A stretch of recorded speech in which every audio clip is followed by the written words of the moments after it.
अस्सलाम वालेकुम प्यारे पाकिस्तानियों। ख़बरें बहुत सी हैं, बहुत से ब्लंडर्स हुए हैं गवर्नमेंट से, बहुत सी जो डेवलपमेंट्स जो हमारी आंखों से ओझल हैं।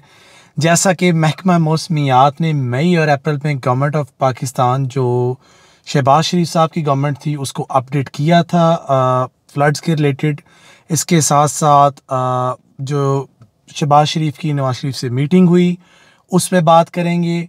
फिर कप्तान साहब जो टेलीथॉन करना चाह रहे हैं उससे कितना फ़ंड मुमकिन तौर पे इकट्ठा करेंगे उस पर बात करेंगे। नवाज शरीफ साहब का भी बयानिया आया है, इस वीडियो में हम उस पर भी बात करेंगे। और कप्तान ने एक चैलेंज दिया है गवर्नमेंट को, एंड तक रहिएगा, इंशाल्लाह उस पर भी बात करेंगे। तो मैं स्टार्ट करूँगा सबसे पहले महकमा मौसमियात से। जैसा कि आप जानते हैं कि पाकिस्तान के अंदर फ्लड्स की सूरत हाल है। पाकिस्तान इस वक्त अपने नाजुक तरीन दौर में से गुजर रहा है। ये बातें बचपन से सुनते आ रहे हैं और आगे भी सुनते चले जाएंगे। ये गवर्नमेंट्स यही कहती रहेंगी, लेकिन आज आम आवाम का ये कहना है कि पाकिस्तान एक बहुत मुश्किल सूरत हाल से गुजर रहा है।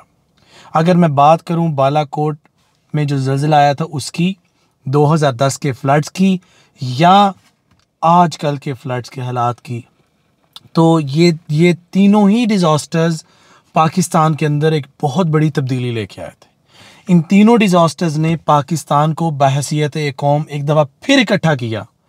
आज एक चीज़ देख के ये दिल खुश हो गया कि पूरे पाकिस्तान की गयूर अवाम, मैं फिर बात करूंगा, पाकिस्तान की एक खूबसूरत और गयूर अवाम है जिसने पूरे पाकिस्तान से इमदाद इकट्ठी की।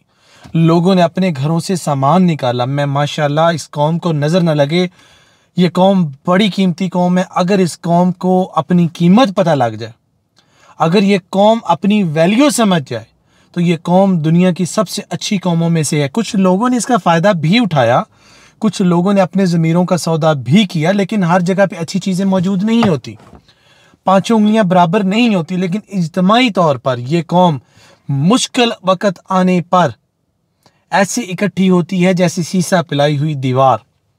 आप सैलाब के फंड्स की बात करें, माशाल्लाह हर सूबे के अंदर छोटी तहरीक हो, बड़ी तहरीक हो, छोटी फाउंडेशन हो, प्राइवेट फाउंडेशन हो, रजिस्टर्ड फाउंडेशन हो, हर बंदा इज्तिमाई लेवल पे मिलजुल कर अपने महल्ले से शुरू हो रहे हैं, अपने टाउनों तक जा रहे हैं, टाउन कमेटीज तक जा रहे हैं, फिर ज़िली लेवल पे जा रहे हैं, फिर सूबाई लेवल पे जा रहे हैं।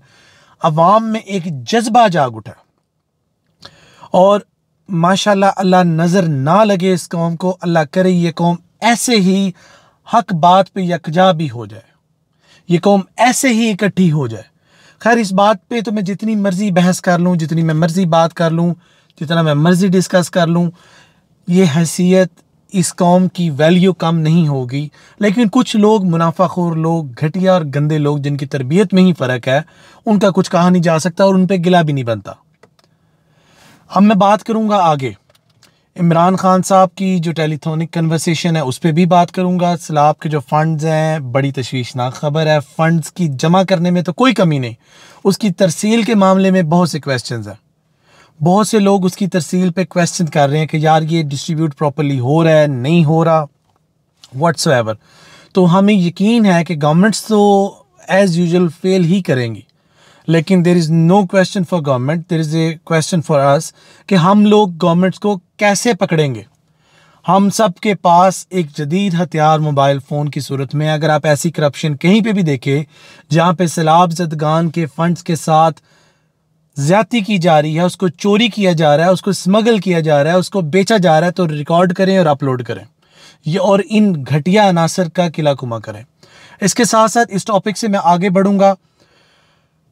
जो महकमा मौसमियात ने गवर्नमेंट्स को अपडेट दिए थे अप्रैल मई और जून के महीनों में, ये जो चल रहे हैं पीछे, जब शहबाज शरीफ साहब की गवर्नमेंट आ चुकी थी, अनफॉर्चुनेटली गवर्नमेंट ने को मौसर खेज इक़दाम नहीं उठाए। उनका टोटल फोकस सिर्फ एक शख्सियत खान साहब के ऊपर था।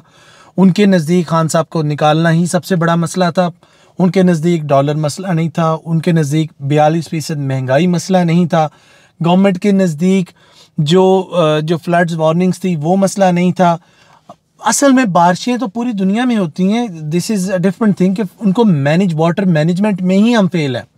और आज से नहीं, पिछले 70-75 सालों से हमने इसमें कोई मौसर खेज इक़दाम नहीं उठाए, और एक बहुत शर्मनाक अमल है। इसके साथ साथ इमरान खान साहब ने जो अपना हकीकी आज़ादी मार्च को रोका है, it's much appreciated.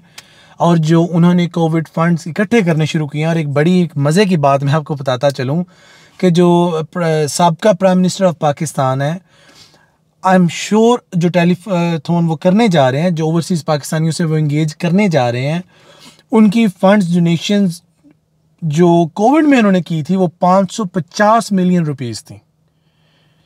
550 million rupees.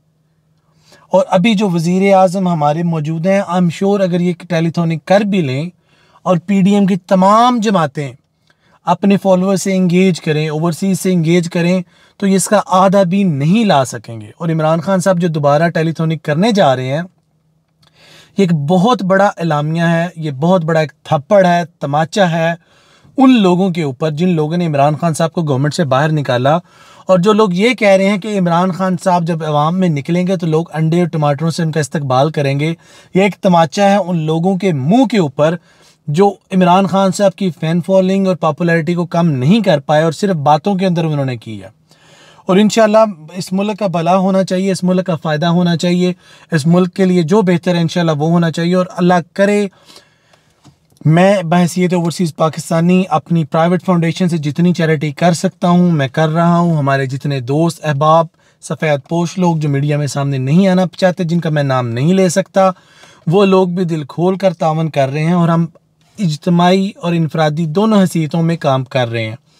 हम लोकल बॉडीज़ के साथ भी इन टच हैं, लेकिन कभी भी हम इनफ नहीं कर सकते। अब खान साहब अगर डोनेशन करेंगे, ओबियसली उनका क्रिज्मा है, अगर वो लोगों से अपील करेंगे, उनके ऊपर लोगों का एतबार है। जितने उन्होंने चैरिटेबल फाउंडेशंस में काम किए हैं, जितने उन्होंने फंड्स इकट्ठे किए हैं, जितने ऑर्गेनाइज्ड फंड्स उन्होंने इकट्ठे किए हैं, ये तो PMLN के फॉलोअर्स हों, PPP के फॉलोअर्स हों या मौलाना साहब के फॉलोअर्स हों, ये सब मानने पे तैयार हैं कि जितनी ऑर्गेनाइज्ड डोनेशंस को यूटिलाइज खान साहब ने किया है, शायद ही पाकिस्तान की तारीख के अंदर किसी ने किया हो। शायद ही इतनी ज़्यादा अकाउंटेबिलिटी किसी एक ऑर्गेनाइजेशन ने की हो जितनी खान साहब की ऑर्गेनाइजेशन कर रही है। और इंशाल्लाह मैं उम्मीद करता हूं कि खान साहब जैसे पहले कोविड के मुश्किल मराहल में भी सानिया नस्तर साहबा, उनको सलाम एक बार फिर पेश किया जाता है कि उनकी अच्छी पॉलिसीज़ और एक काबिलियत की वजह से कोविड जैसे क्राइसिस में हम निकलने में कामयाब हुए। और वो अगर लीड कर रही हैं इस सैलाब के इस प्रोजेक्ट को भी, तो इंशाल्लाह I am confident she is a way better person. ज़ाती हैसियत में उनकी एफर्ट्स में कोई शक नहीं है और बहुत अच्छी खातून है, और इंशाल्लाह इस मुल्क के लिए वो बेहतर ही करेंगी। अभी बात करेंगे नवाज शरीफ साहब पे। उनके बयानिए सामने आ रहे हैं, बहुत ज़्यादा वीडियोस निकल रही हैं, उन पे बात करना शुरू कर दें तो मेरे ख्याल से 25-30 मिनट तो यहीं गुजर जाएंगे। स्टोरी शॉर्ट, उनकी बातों का मफहूम यह है कि वो अपने भाई की इस गवर्नमेंट से खुश नहीं है, वो वतन वापस आना चाहते हैं, वो अदलिया से गारंटी मांगना चाहते हैं, वो कह रहे हैं कि कोई बंदा जिम्मेदार हो जो उनके साथ बकौल उनके ज़्यादती की गई है उनके खमियाजा भुगते तो वापस आए।